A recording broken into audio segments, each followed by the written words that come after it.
Air signs, Gemini, Libra, Aquarius.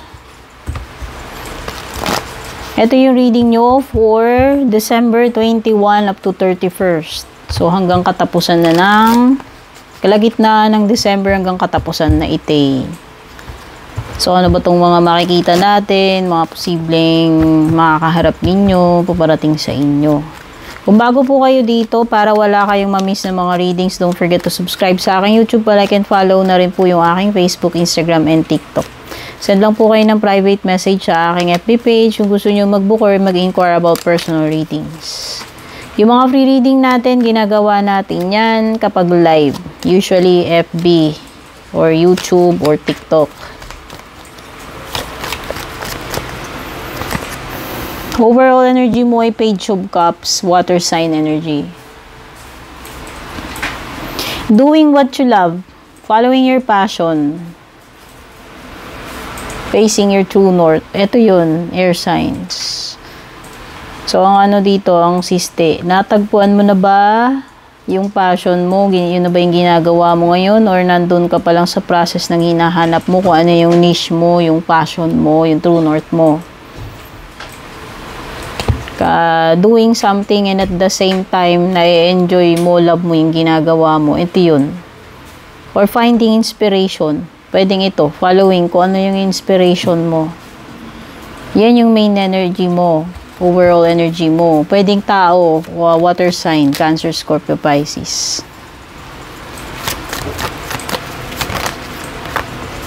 Okay, pwedeng iba dito, kino-consider ninyo yung pag-abroad. Meron akong mga nakikitang plans dito. No, yung tipong makikipagsapalaran kayo sa ibang lugar or ibang company pagdating sa career. Nag-explore kayo ng ibang possibilities, yun. And gusto niyo kasi ng growth. Gusto niyo ng growth pagdating sa sarili ninyo. Yun yung nakikita ko reason bakit mo yan ginagawa. Ito yung mga plans mo. Yung iba dito, dinedesign nyo pa lang, pinaplano nyo pa lang. Hindi ko alam kung gaano kayo ka-decided. Pero parang may mga plano na kayong ginagawa. Tungkol dyan, kung ano man yan. Negosyo, career. Yan. O yung may mga proyekto kayong personal, no? Para sa sarili. Basta, ang focus dito is, yung mahanap mo yung fulfillment mo, mahanap mo yung niche mo, yung bagay na nagbibigay ng inspirasyon sa'yo, at the same time, na-enjoy mo yung ginagawa mo. Ito yun, no? Meron kasi ako nakikitang expansion dito eh. So, pwedeng yung iba dito, ano na, kailangan nyo nalang palaguin. Kumbaga parang andun na kayo eh. Pwedeng nahanap nyo na yung gustong-gusto nyo talagang gawin and kailangan nyo nalang i-improve pa. Ano ba to? Palawigin, Tagalog. ano, gusto nyo nalang i-maintain and at the same time, paano mo siya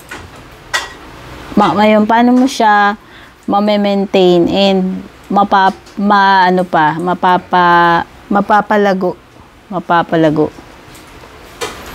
Ayan, kaya yung iba dyan, o diba? Pero yung iba dito, nandun pa rin kayo sa process ng hindi nyo pa pwedeng yung iba dito, hindi nyo pa na-discover ano ba talaga yun. O diba? Pero ano yan, mahanap nyo, imposible, lahat tayo may mission eh. Lahat tayo may mission, pinanganak para sa ganito. Pwedeng hindi mo pa, yung sa'yo, hindi mo pa na-discover ano ba talaga yung, ano yun, kanta ni Billie Eilish. What are you made for? Ano? Basta parang ganun, yung kanta na yun. Malay mo, ikaw, magaling ka pala pagdating sa, sa TikTok. Hindi mo alam, doon ka pala sisikat.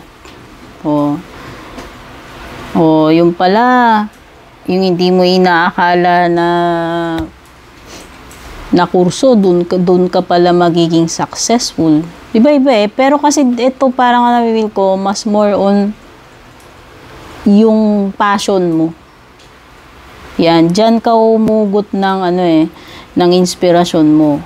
Love mo, kumbaga love mo yung ginagawa mo.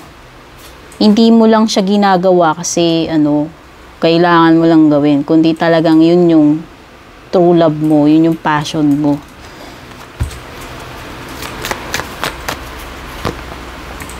Daming pera, Iba dito maraming kadatungan kasi syempre Pasko, daming bonus, no? Sama-sama yung mga bonus. May nakikita ko dito, mag-e-enjoy. Ayan. Magpapakasasa, alam mo yun? Basta parang dito,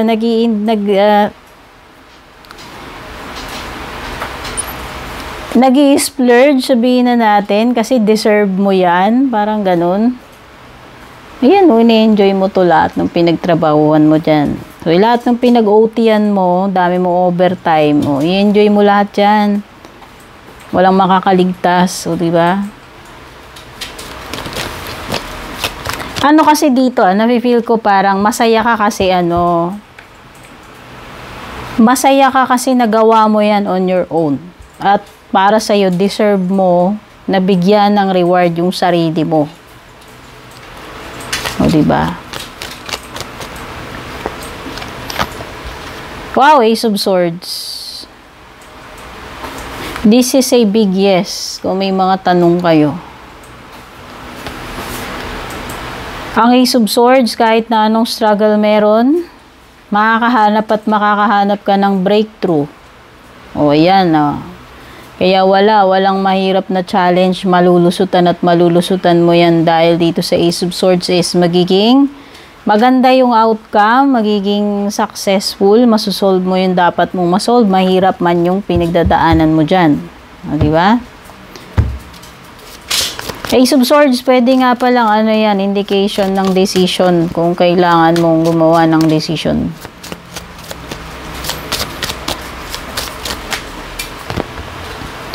Pagdating naman sa love life mo, nako, may dito, sabotage, nako. Etong person mo, malamang, iiwas at iiwas lang to. Siya yung nagsasabotage dito sa,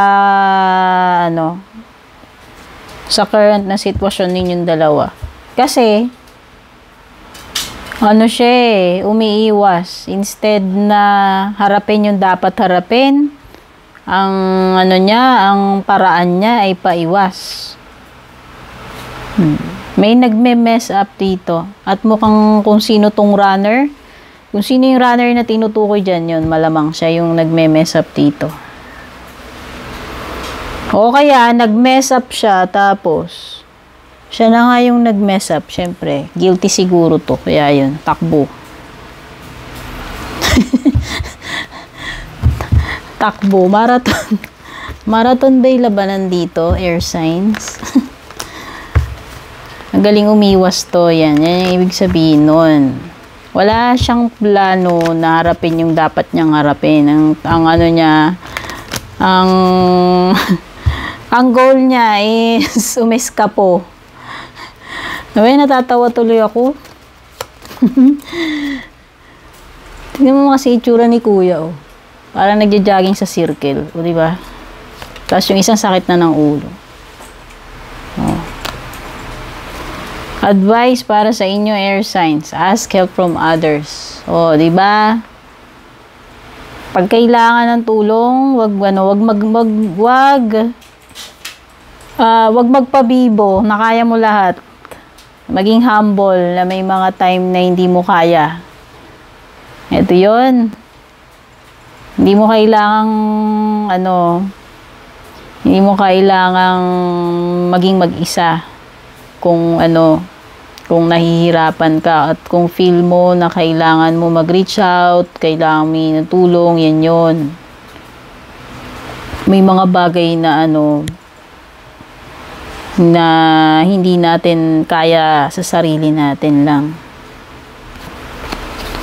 Success ang naghihintay sa iyo, Gemini, Libra, Aquarius. Ayun yung sinasabi ko sa Ace of Swords, diba? Tsaka ito yung card ng expansion. Kasi pwedeng iba sa inyo dito nagle-level up na kayo Kaya may success dyan, maliwanag. Kung ano man itong gagawin mo, mukhang magiging successful. Itong December 21 hanggang December 31. So, ito yung mga nakuha ko sa inyo. Sana nagustuhan nyo. Don't forget to like and share. Maligayang Pasko at Blessed New Year. Take care and God bless. Babush.